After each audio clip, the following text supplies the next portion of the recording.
Welcome to the Astro Psyche. This is your weekly astrology forecast for December 23rd through the 29th.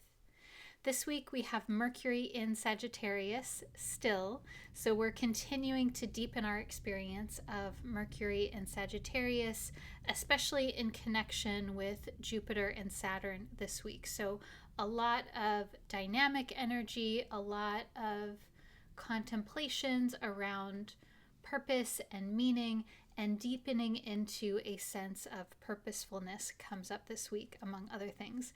We also have Venus making a square to Uranus, which brings in an eclectic and innovative and very creative energy.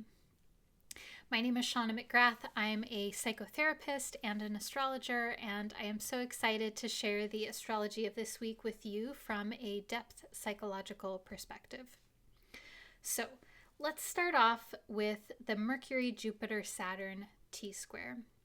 So this is essentially these three planets, Mercury, Jupiter, Saturn, that are in aspect to one another. And this is actually an aspect that has been coming in and out of exactness, especially because Mercury was retrograde in this place here in Sagittarius. And so what is really cool is that Mercury is making its exact aspect to both Jupiter and Saturn this week, while this same week, Jupiter and Saturn are making an exact square to one another. So Jupiter and Saturn both move more slowly. So Jupiter and Saturn have been in a square aspect most of this year. Jupiter being the principle of expansion and growth and inclusion, and also connected with optimism and wanting to really look at the big picture, wanting to look at the philosophy. Jupiter is so connected to morals and social justice. Now, of course, one of the downsides or distortions of Jupiter is sometimes taking on too much or getting overwhelmed or feeling like we can feel Jupiter sometimes psychologically can feel like an engulfment or like an over-consuming, something being all-consuming, this essentially too muchness. Or also like glossing over the details, glossing over something that's really important. And so this year, there has been a lot of this like working through and sorting through and figuring out how to bring a sense of integration with both the principle of Jupiter, this expansion, and with Saturn, which is a symbol of limitation and morality, our sense of finiteness. And then also Saturn being the principle of devotion, dedication, and long-term commitment. So there's really this, we can think of Jupiter-Saturn as a really beautiful container to work within, where there is both the expansion as well as the contraction that holds something together. Now, of course, that can be challenging as well, as most squares are. So Saturn can also, in its more distorted form or more challenging form, Saturn can feel like too much restriction. So it's very opposite of Jupiter in some ways, whereas Jupiter is about wanting more, wanting to expand, and then then Saturn is about the contraction, the limitation, and limitation,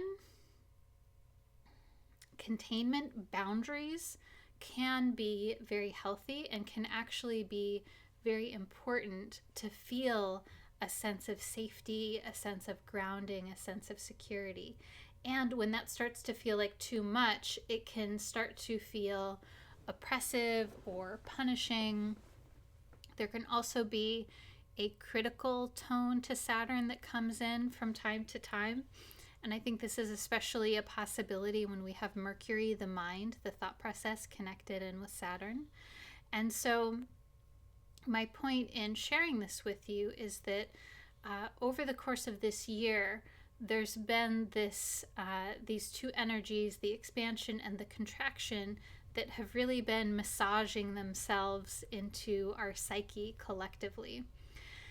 Now, Jupiter-Saturn as a square was exact this summer, and it's exact now this week.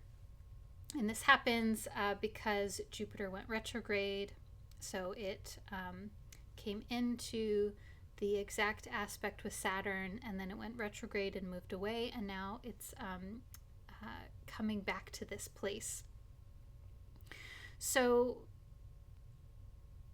this is, I think this week, another possibility to really contemplate, and especially because we're at the end of the year, and collectively there is this theme around culmination, around completion, around closing out one chapter and beginning anew. And we have this aspect of Jupiter-Saturn that's being activated by Mercury, Mercury being freshly post-retrograde. So Mercury is now direct, it's beginning to gain speed, and there has been a sense of contemplation and introspection last month during Mercury retrograde. And so now there's this possibly this sense of renewed insight, of having done some introspection and maybe having a different perspective or maybe more information. I think also this week there's a possibility that more information can be collected or more information can be synthesized together. And so I think this week, really, there's this theme around contemplating how these principles of expansion and contraction have worked for you this year, and what that's been like for you, what has come up, what you have gleaned from this past year around your ability to create. Jupiter is also very connected to the creative principle and children and the creative spirit. And so your ability to create, but in a way that is sustainable, in a way that honors where you're at right now, which is Saturn.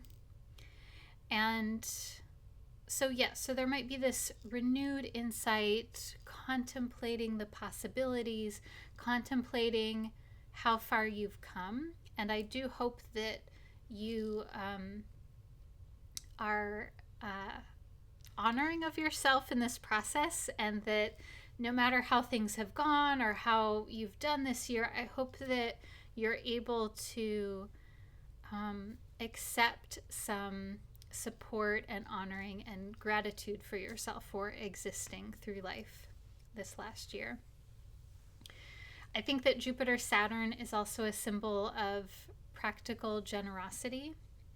This generosity of spirit being Jupiter, but then also Saturn holding the practical realities of life and the limitations that are present. And so I think, this is also this piece where it's like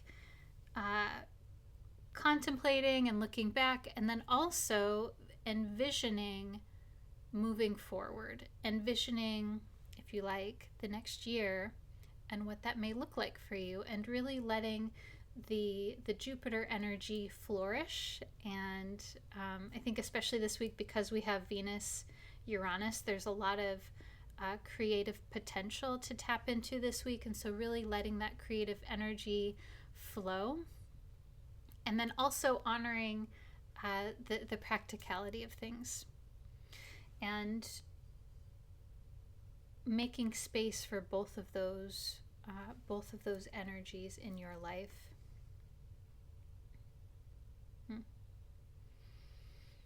I think that whenever we have Mercury in aspect to planets, Mercury gets us thinking. It also tends to influence our inner narrative, or be a symbol that our inner narrative is moving in different directions. And so in this case, this particular week, the inner narrative is both Jupiterian, expansive, optimistic, forward-thinking, and also Saturnian, which is more concrete, more practical, more long-term. And there is a possibility to, like, this again is the more distorted or flattened sort of form, is there's a possibility with the Mercury-Jupiter to bypass practicality, to actually this is maybe what may happen, I think. I'm sharing this with you because depending on your birth chart, you may have transiting Jupiter really connected into your planets, and so that's going to be more present for you. You may have transiting Saturn more connected in. Maybe you have both. I don't know. Lucky you. So when the Jupiter correlation is more active, there can be this feeling that the end goal, the vision is very clear, but all of the steps to get there are unclear, are ambiguous or unknown or confusing or overwhelming maybe. That can sort of be the feeling sense when we have Mercury-Jupiter, especially Mercury in Sagittarius opposite Jupiter in Gemini. Now, Mercury-Jupiter in this position of the zodiac, they are helping each other out because they're in each other's signs. So there's this fluid conversation, there's this fluid sharing of resources, though both of them are in inherently challenging positions in the zodiac, which means that it may require a little more energy, a little more effort to move through this, to move through finding the details that lead to the vision. And so that may be a feeling that comes up this week. I think that if that is the case for you, there's always options, and this is really a fantastic time for gathering more information. Mercury-Jupiter, especially in Sagittarius and Gemini, loves to ask questions, gather info, and just like think about all of the different possibilities.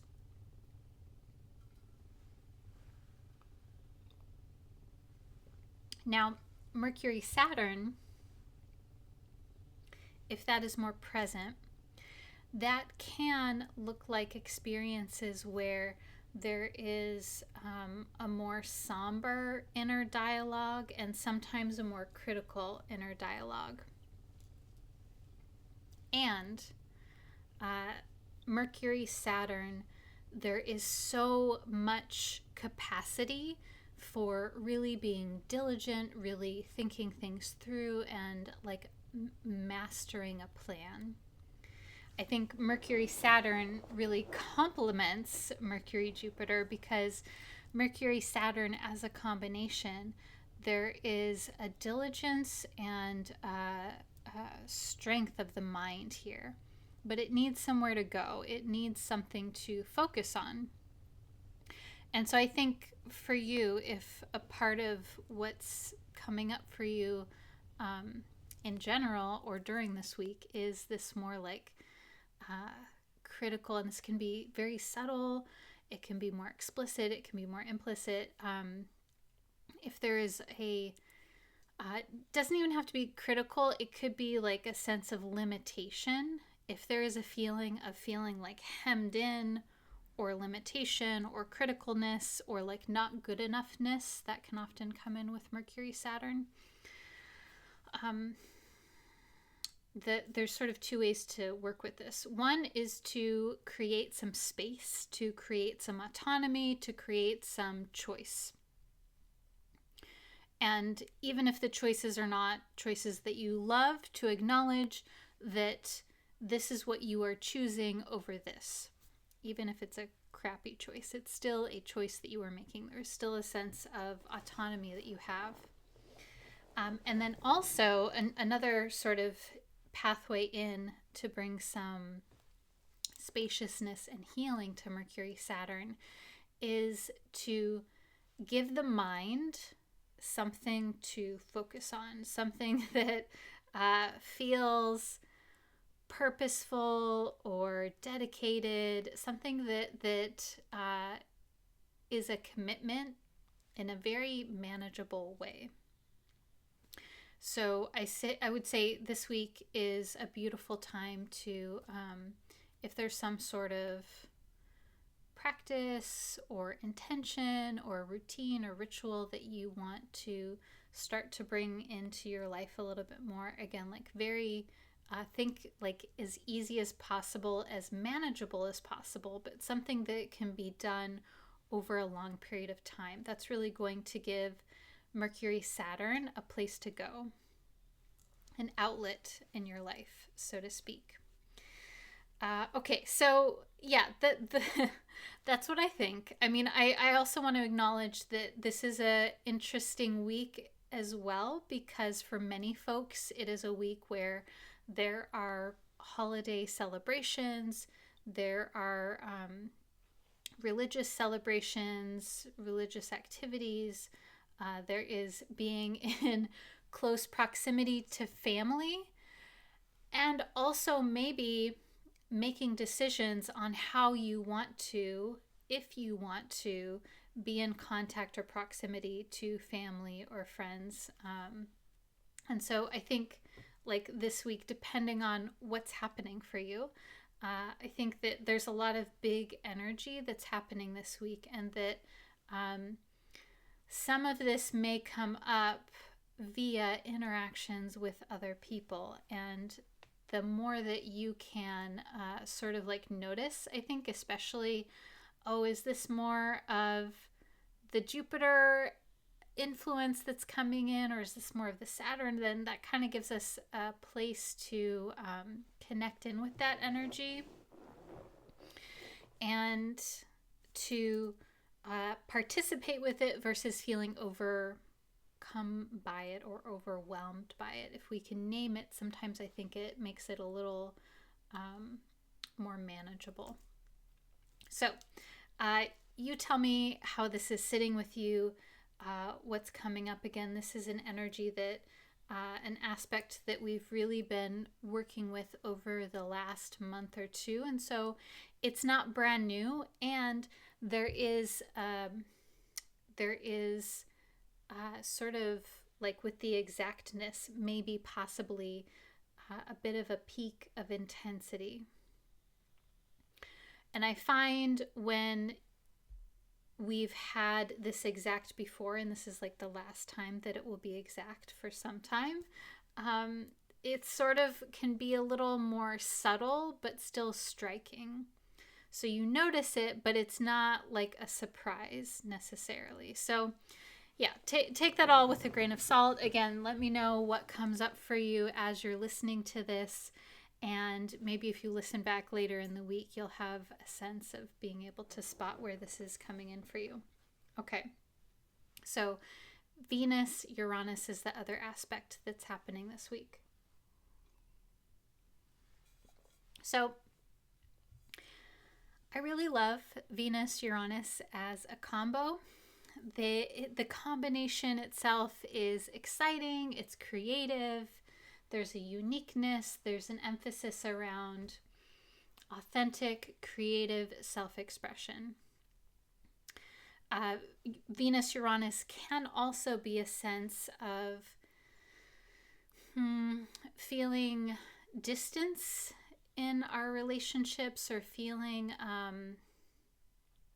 like an outsider sometimes. So with the eclectic, creative authenticity, there can sometimes be a feeling on the outside that goes along with that as well.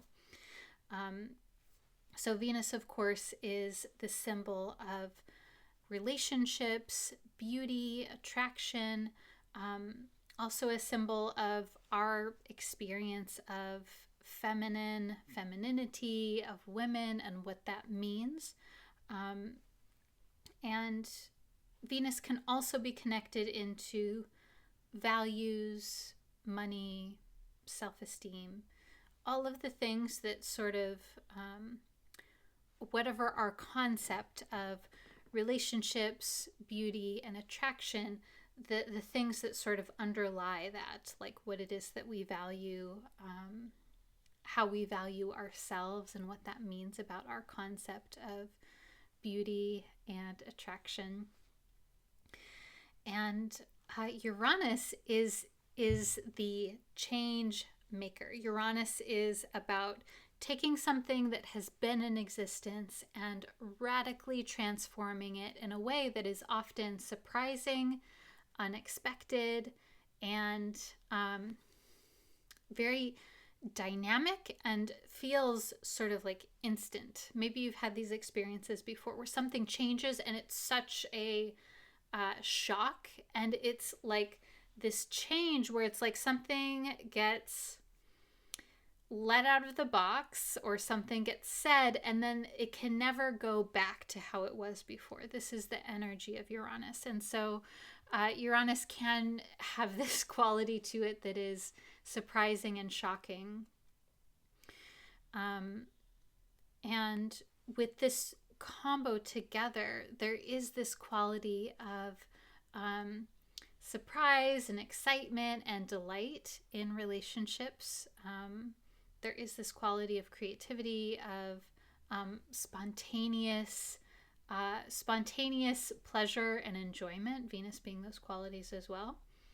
And so I really quite like this. There is this fun, like playful. I think Venus-Uranus is also a lover of novelty and just like having fun, but in a way that is less serious and more like in the moment, more spontaneous. So I really like this combo this week where the Mercury-Jupiter-Saturn feels a bit more serious. It feels a bit more like, oh, like, what are your goals? What is your mission? What is your faith? What is your belief system? Like that stuff is all very foundational and very serious.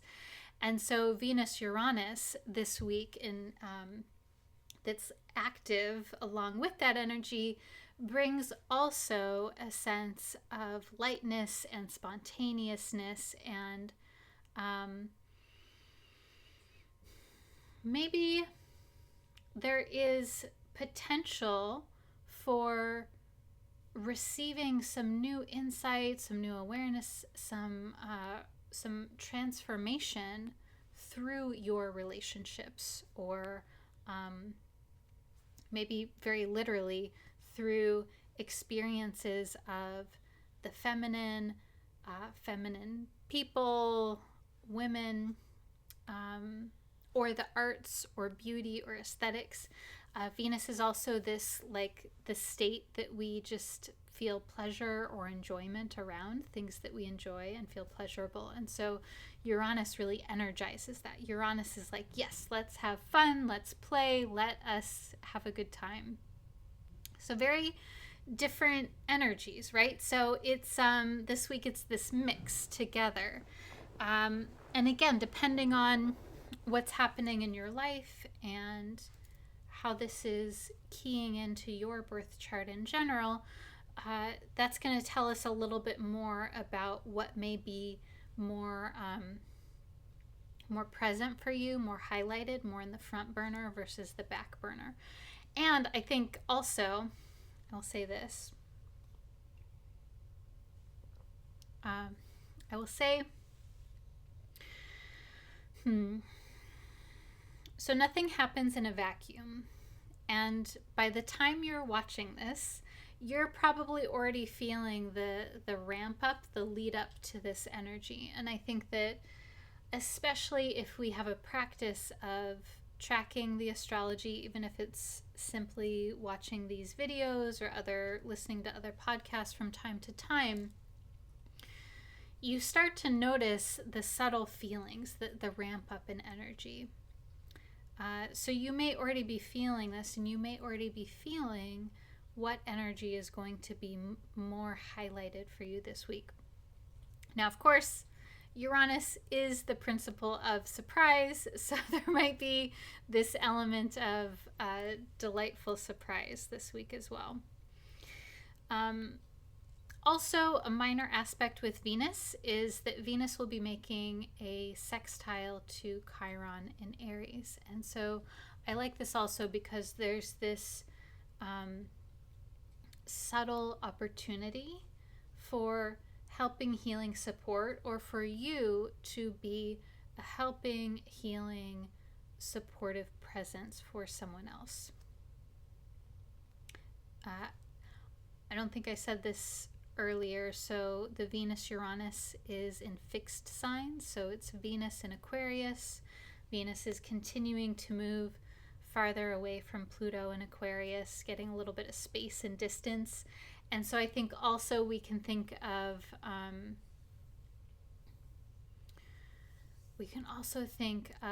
how Venus, relationships, the feminine, beauty and attraction really had this deep connection with Pluto, which is about exposing something that has been hidden or mysterious. And maybe that was very present for you, maybe that was more subtle. So I feel how there's this like storyline of Venus moving from an experience of connecting with the depth, connecting with the mystery, really being with what maybe has been unseen, unacknowledged, or even rejected in some way. And then Venus connecting with Uranus in this way that's like, that is opening up and radicalizing and shifting things to a radically different perspective. So it feels like a sense of renewal or awakening, even, I think, for our sense of relationships, relationship dynamics. And also, I want to say, when I say relationships, this can be literally your experience of relationships or a relationship or multiple relationships. And it may be more internal. It may be more the way that you experience yourself when you are in a relationship, or like realizing the dynamic that happens in a relationship, or the way that you show up in different relationships. Okay. And then the last thing that I'll say, and we'll move into the tarot after this, is that I'll talk about this more next week. And we are also having sort of like in the background this aspect involving Mars in Leo opposite Pluto. And this has been like also an aspect that's been sort of simmering, cooking in the background, that was exact. It's coming more into the forefront. It's going to be exact next week. So the week of December 30th. And it's like moving into closer proximity. And so Mars is the principle of being action-oriented, assertive. Mars is connected to courage. It's connected to fear. It is connected to wanting to advocate for yourself or for someone. It's connected to our psychological protection or our psychological defense system. And Mars opposite Pluto is a symbol of exposing or bringing to light something around these themes, around assertiveness, self-confidence, fear, anger, agitation. Mars, of course, is also still retrograde in Leo, so we're really getting a strong emphasis of experiencing and reacquainting ourselves with how it is that we experience anger, aggression, assertiveness, confidence, fear. Mars is so much about confrontation. And I think that Mars opposite Pluto is re-experiencing our experience of what that means for us, what it means to be physical, what it means to be assertive, what it means to fight for someone or for something. So that's sort of happening here also. And again, we'll talk about that more. So I think this week, again, always love hearing from you and how things are sitting with you. But I think this week it feels like there's a lot of big energy, some more serious contemplation. But then also there's this element of radical awakening as well that feels really exciting. The Venus-Uranus is interesting actually because it's in fixed signs, which tend to be more stabilizing. But Venus-Uranus in a square like this, there is this free sense of like freedom, and maybe this is too a possibility. It may represent for you a desire for freedom, a desire for lessening your responsibilities or lessening your burdens. That also could be a part of what this symbolizes for you. Okay, let us pull some tarot cards. So I am shuffling the deck, and I invite you to get into a comfortable place as best you can. Bring your focus to anything that feels centering or grounding for you. So that may involve closing your eyes or focusing on something in front of you. May involve even like sort of softening your eyes and then kind of just like blurring your focus so that there's no one point that you're focused on. You may get a sense for your breathing, for the sounds that you hear.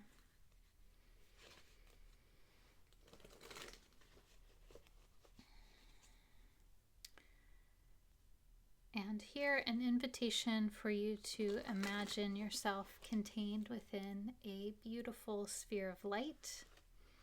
The light can be any color that you choose, but this light is protective, it illuminates, and it helps you to see with your symbolic eyes.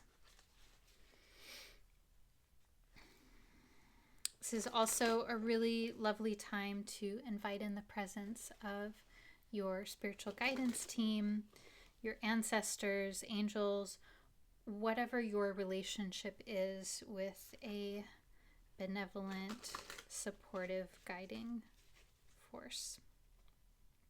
Ask that they are here with you now to help you, support you, protect you, and to communicate with you in a way that you can easily understand. Okay.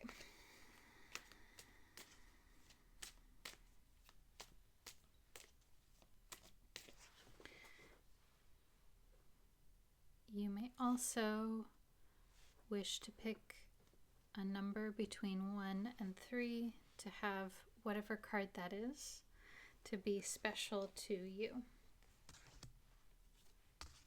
Okay. Ooh, interesting. All right. So, first card is the King of Swords. This is from my Tarot of Spells and Potions deck.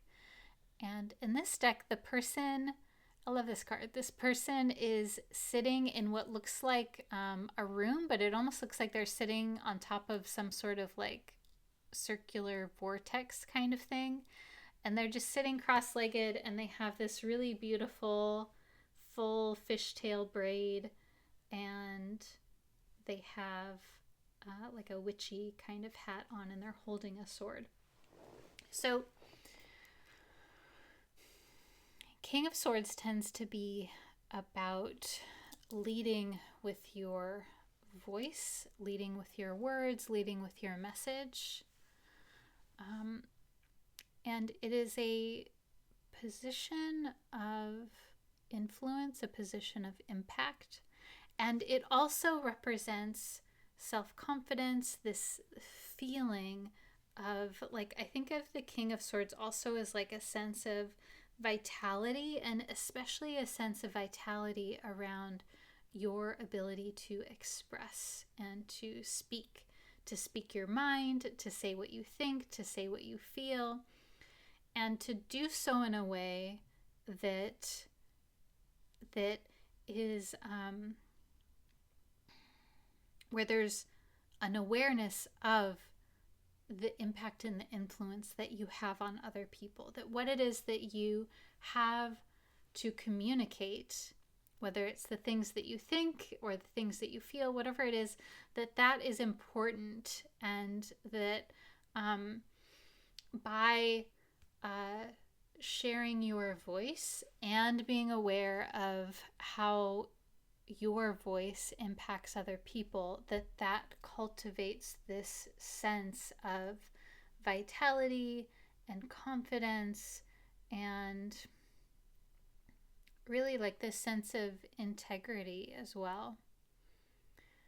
So there's this strong theme here around your voice, what it is that you have to say, and the confidence in that too, the wisdom that you have to share, the wisdom that is within you. The second card is the Death card. So I did pull this reversed, and in this card the image shows what looks like a young person that's seated, and then the Reaper person, this person in this hood, it's kind of like, almost looks like a skeleton dude, is standing behind them, and it looks like the young person is holding a balloon with a rose on it as well. So the Death to me is a symbol of transformation. The Death card is very Pluto in some ways. It is a symbol of the life, death, rebirth process, and it's a reminder that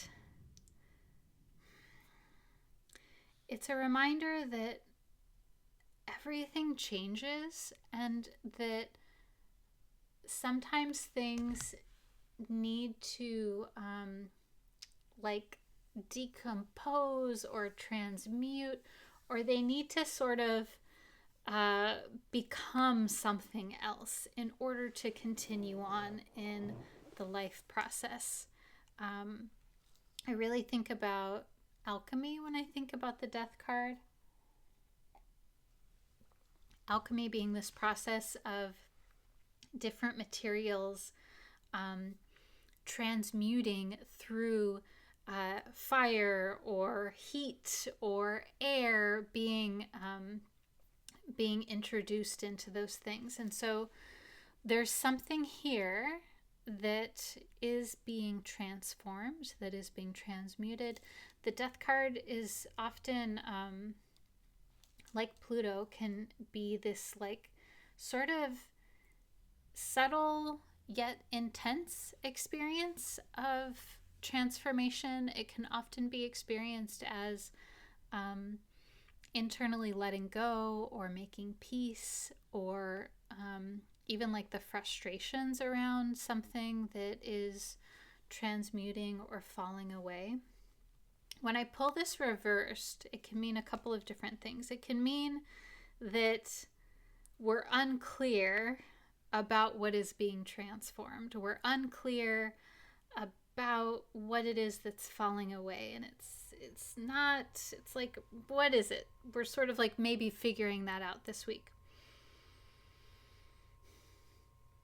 There can also be, the reverse Death card can also be a symbol of our ambivalence or conflicted feelings around letting go, around allowing the change, the transmutation process to happen, which I think is very normal. So this can also be a symbol of resistance to change. And I actually don't quite like that word, but I think that's the most transparent way to communicate what it is that I want to say here, in that it's like I'm not ready yet. that's the kind of feeling possibly to this. It's like, I'm not ready to let go. I'm not ready to see this.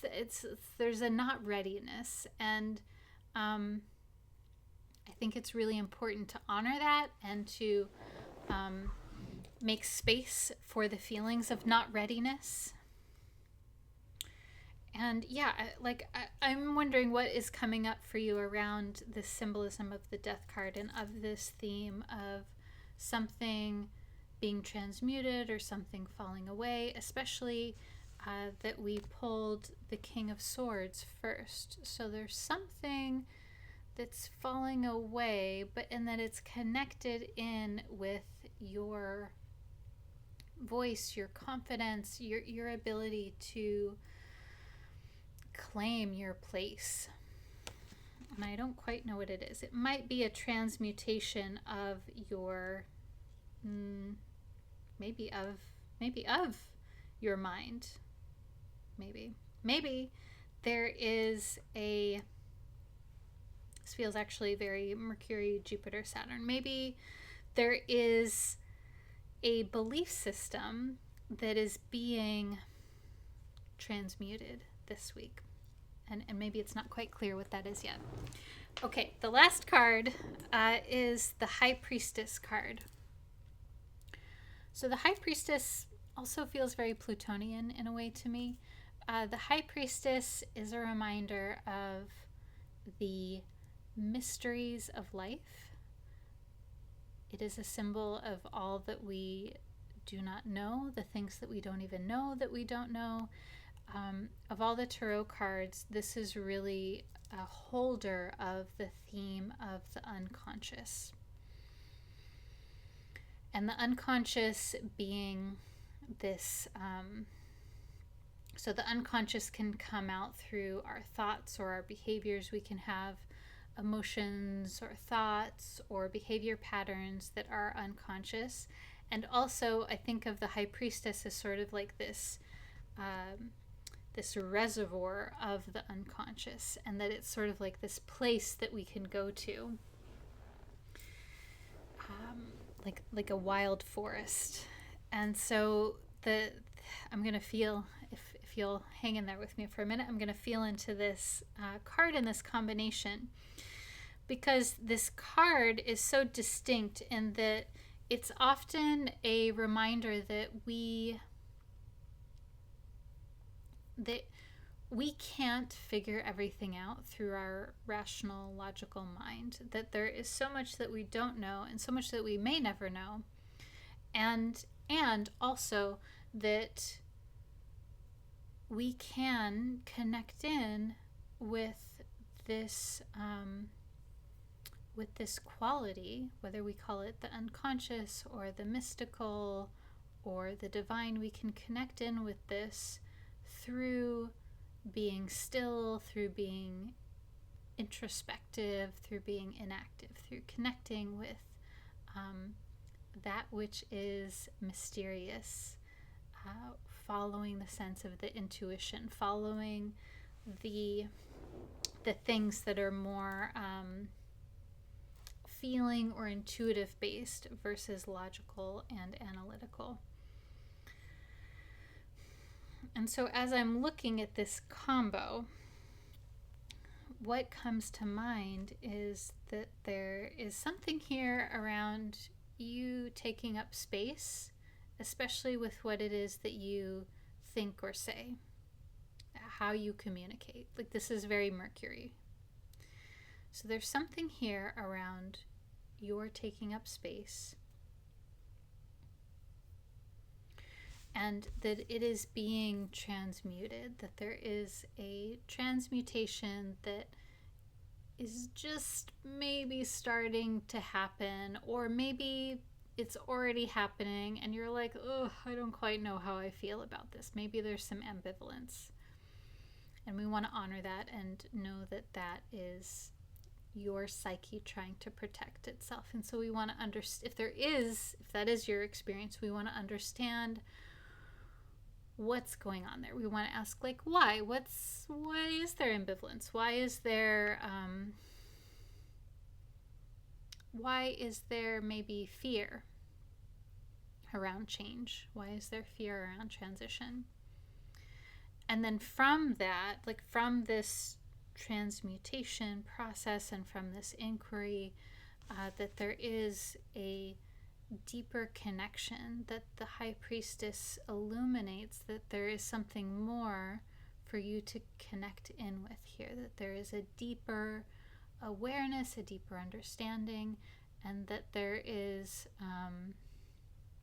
an intuitive connection here for you to and it might be connecting more to yourself, it might be feeling more connected to the collective, to the people around you, but there's definitely like something that's being transformed here, and it has to do with how you feel how you feel about like speaking your mind and taking up space. And that just feels no matter what it is that is happening for you, but that feels very relevant given that this is moving into the end of the year, moving into holiday season for many people. And so I think that the death card can be an interesting idea to meditate on, as in a symbol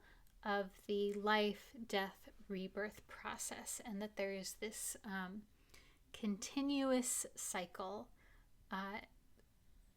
in nature and in our lifetime, and that you are constantly being reborn in your life, that there is this constant psychological evolution, and that getting more comfortable with allowing for things to transmute, that brings in a deeper connection to yourself. All right. That is your weekly forecast for this week. I so enjoyed sharing this with you. Wishing you a wonderful week. I hope that it is easeful, safe, comfortable, all the things. I hope that it's anything else that you need right now. I will see you next week. All right. Bye.